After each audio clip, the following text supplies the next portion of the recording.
Orang anak aku mati, Azril. Kau ingat aku masih boleh hidup dengan kau ke?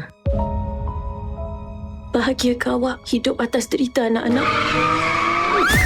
Sampai bila awak nak jalankan tanggungjawab pada seorang isteri yang cacat ni? Saya berjanji, kalau Lia tak bahagia, tak bakal izinkan Lia pergi. Mama akan buat apa saja untuk anak-anak, asalkan anak-anak Mama bahagia.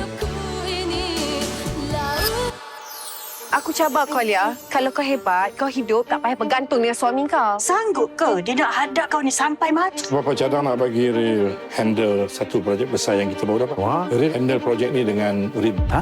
Projek tu tak boleh jalan ke kalau Rin tak kerja dengan Rin tu? Kalau Lia yang jadi penghalangnya, aku nak kau ceraikan Lia. Rin sanggup bermadu kalau Abang Rin sudi terima Rin. Kau tak nak papa kau. Aku setuju jadi madu kau. Tapi ada syarat. Bayar aku 1 juta, aku jadi madu kau. Andai Itu Takdirnya 2 hanya dengan Astro One. Senang nak stream sehingga 4 peranti.